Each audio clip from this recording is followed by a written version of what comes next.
This was the moment a smug Dutch journalist tried to trap Douglas Murray with emotional claims about Gaza starvation, and he instantly regretted it. What followed was a masterclass in calm, fact-based obliteration. Murray didn't just defend Israel, he exposed the hypocrisy of the West, the media, and everyone that's pretending that Hamas isn't to blame for Gaza's suffering. You want clarity? You're about to get it. Douglas Murray, welcome to the program. It's a great pleasure to be with you. Thank you. I'd like to start with some news from this weekend. That Israel has started a large ground offensive in Gaza with two goals: freeing the hostages and defeating and destroying Hamas.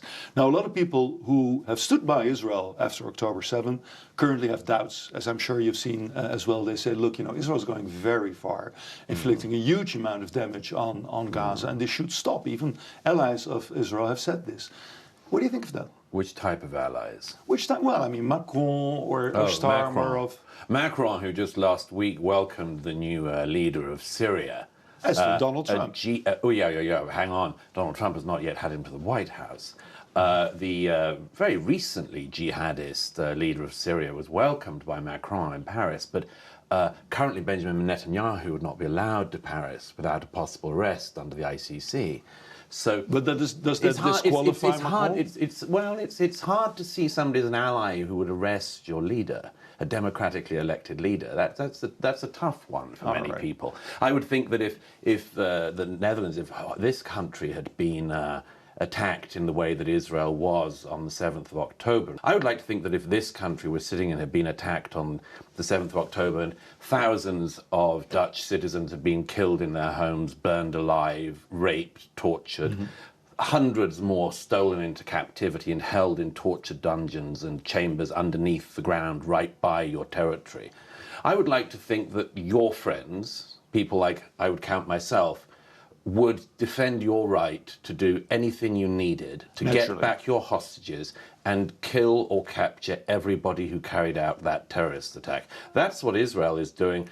And to my mind, as I've said, since this conflict began, and having seen, I think, more of it than most other journalists, I think, I can say with certainty that there is no point in the war stopping until Israel achieves both of the objectives it's had from the start. So even the Wow, just that brief summary of clarity is probably a bomb in this guy's face. The manner in which it is conducting itself now, you say, should not be questioned?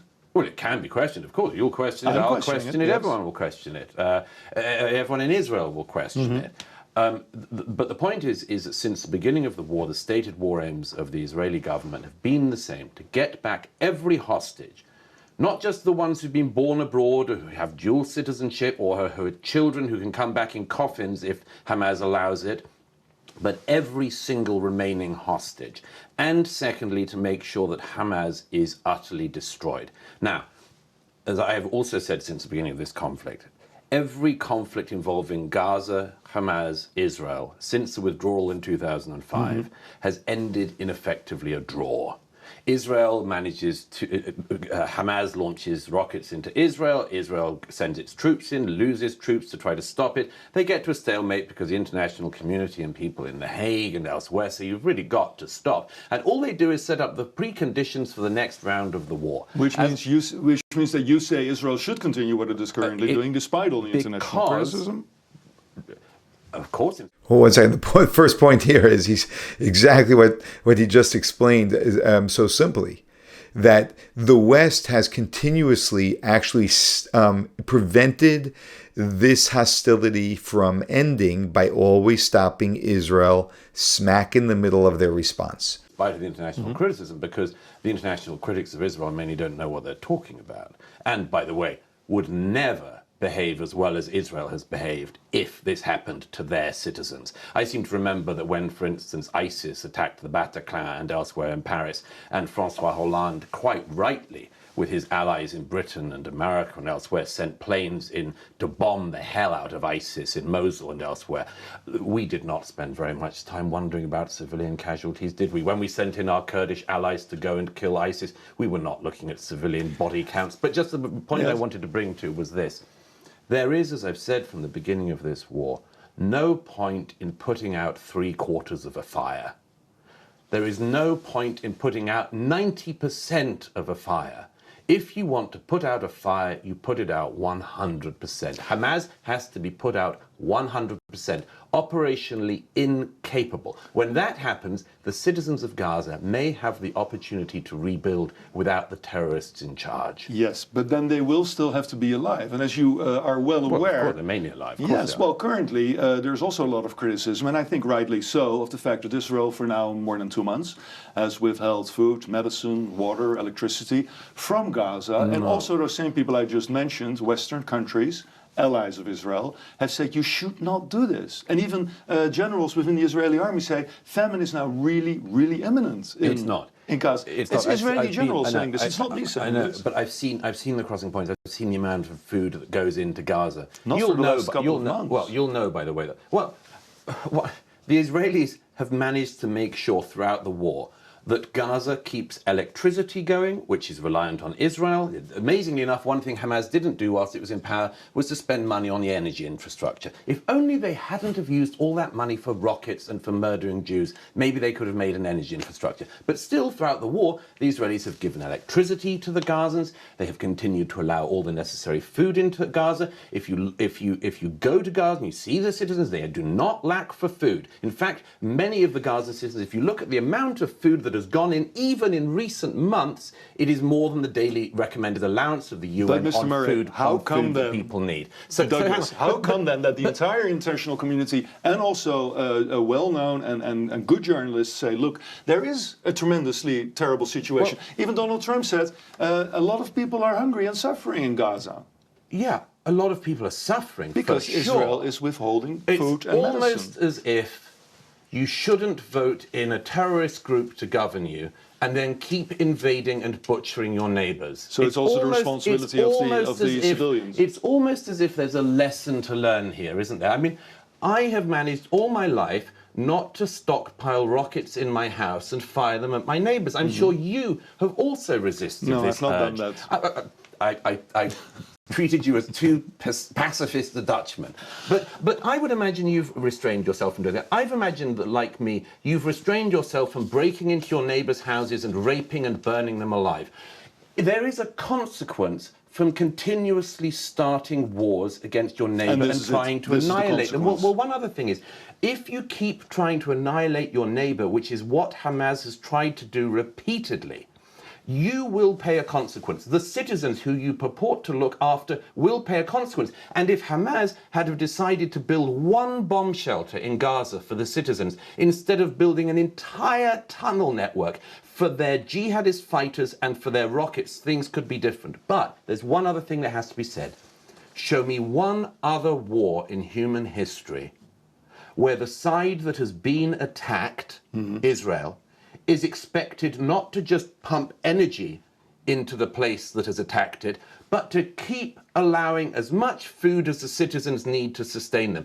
Would that happen in any other conflict? I can't think of one historically. I've asked many historians if they can think of one. And this is the first conflict in human history where the side that has been attacked and tried to be annihilated by a terrorist group is expected to make sure that, among other things, as well as not harming anyone in the enemy territory, they make sure that the enemies in question are fully nourished. This is the classic double standard due to the hatred of Jews. So the Jews are held to a standard that no one else in the world is held to. Also fruit and veg a day. Isn't that also because Israel, being the one democratic state in the region, should be held to a higher standard, could be held to a higher standard than their terrorist, terrible adversaries. I agree. But so we could ask Israel to maintain a position within international law. No, that's actually wrong. And just because Israel is the democracy doesn't mean you hold them to a higher standard. We should be asking why other human beings, all human beings, should be held to the exact same standard. And there's no excuse that because your living standard is lower than the democracy or because you don't live in a democracy, we're not going to hold you to the standard. The way we raise people up is by holding them to a proper standard. The problem is we don't hold Hamas to a normal, decent, basic human standard. You see, the problem is that this isn't about a higher standard. It's about a higher standard. The standard that Israel is expected to operate on is not a double standard, it's a triple standard, as the Prime Minister has said many times. The standard that Israel is expected is a standard of warfare which is not just in line with Geneva Conventions, which it is, but is far superior to them. It is expected to behave in a way which the French army is not expected to behave in, that the American and British armies are not expected to behave in, that the Dutch army would not be expected to behave in. And this is why, you think? Why do we in the West hold Israel to a higher standard than, as you purport, we would do with other countries? Well, why are we sitting in a city where you allow maniacs on the streets to unbelievably spit on the reputation of this country by hollering at Jews, by attacking Jewish sites, by screaming at Holocaust survivors when they go to open a museum in this city? Why is it that the name of your country, this country, has been so smeared? It's because there's a different standard. I think, I keep a fairly close look on your country, not as close as I'd like. I think that your streets have not been in turmoil in recent years over the civil war in Syria, the war in Yemen, the occupation of an EU member state in the north of Cyprus. I don't think from one year to the next the Dutch citizens, which is what is reported on the news as being, but the Dutch citizens come out and racially attack citizens of other countries. That's what the world sees in the Netherlands. This is what it sees in Holland. Your answer is partially rhetorical, I assume. No, it's not just rhetorical. It's partly rhetorical, obviously, because I'm using words. But it's not just rhetorical. You have to bear this in mind in a country like this. Why have you got on your streets people every week setting off flares, burning flags, screaming at strangers? You know, that's not Israel's problem. That's your problem. And it's a problem you've allowed to get out of hand. You've written about this extensively before. You've written about a lot of things. The death cult part about Hamas is also very interesting. But you've written about Western civilization and the threats to Western civilization. Do you think we could end on a positive note? Meaning, not only what are the negative things that are attacking Western civilization, what makes it so special in your view? What makes it worth fighting for, so to speak? Well, to my mind, and I'd imagine to most people watching's mind, although not everybody, I think this is a great civilization which has given us great things. It's given the world great things. It's given us great culture, great learning, great advances in every field of science, of liberty, of political freedom, of religious freedom. I could list it and go on all day. But these are things which we are at risk of losing. And there are people on your streets, as there are on the streets of America and the streets of Britain and every other Western country, who always attack Israel first but never last. And I want these people to be told very clearly, if you do not like it here and want to be part of the Western society, go somewhere else. There's a lot of unfree countries in the world you can have a happy, unfree life in. But if you want to join us and be part of us, welcome. But if you don't, it has to be made clear you go. But if you want to join us, join, and this can get better. And that goes for everybody then? Oh, everybody who's willing to adhere to the laws and the standards of this country? In the same way that if I decided to migrate to Pakistan, I would be expected to abide by the courtesies of Pakistan. Do you have any plans in that direction? You know, I've been thinking about it, but I prefer Amsterdam on a sunny day. Okay. Well, thank you. On that note, thank you very much for your time. Appreciate you coming on the program. It's a great pleasure. Thank you. This really does fascinate me, that here's a man who I would describe as an intelligent interviewer, right? But he's really been entrenched in a mindset where there's a perpetrator who's vicious perpetrator, Hamas. And there's Israel, who is the victim. And the victim is being held responsible because they are the democracy. I just don't understand it and don't get it. It's just shocking. Really, it's a moral breakdown. That's actually what it is. And it's frightening to see that humanity and thinking humanity can actually think this way.